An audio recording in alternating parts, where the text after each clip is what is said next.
পাকিস্তান সফরে 2 ম্যাচের test series খেলার পর সেপ্টেম্বরে ভারত সফরে যাবে বাংলাদেশ ক্রিকেট দল। সেখানেও 2 ম্যাচের টেস্ট সিরিজের পর অক্টোবরে খেলবে 3 ম্যাচের টি-20 সিরিজ। এই সিরিজের প্রথম ম্যাচের ভেন্যু পাল্টেছে ভারতীয় ক্রিকেট বোর্ড বিসিসিআই। গতকাল এক বিবৃতিতে খবরটি জানিয়েছে বিসিসিআই। পূর্বের সূচি অনুযায়ী 6 অক্টোবর সিরিজের প্রথম টি-20 অনুষ্ঠিত হওয়ার কথা ছিল ধর্মশালায়, কিন্তু হিমাচল প্রদেশ ক্রিকেট অ্যাসোসিয়েশন এখন ধর্মশালা স্টেডিয়ামে ড্রেসিং রুমের সংস্কারে কাজ করছে।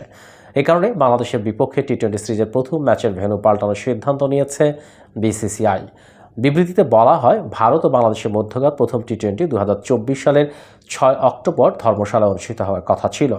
Himachal Pradesh cricket association dressing room সংস্কার উন্নয়ন কাজ চালানোয় ম্যাচটি গোয়ালিয়রে অনুষ্ঠিত হবে।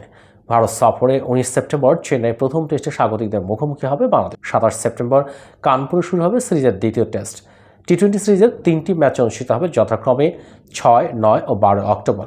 দ্বিতীয় ও তৃতীয় টি-20 ম্যাচ দুটি হবে দিল্লি ও হায়দ্রাবাদে। গোয়ালিয়রে বাংলাদেশ ভারত সিরিজের প্রথম ম্যাচটি নবনির্মিত মাধবরাও সিন্ধিয়া ক্রিকেট স্টেডিয়ামের প্রথম আন্তর্জাতিক ম্যাচ হতে যাচ্ছে।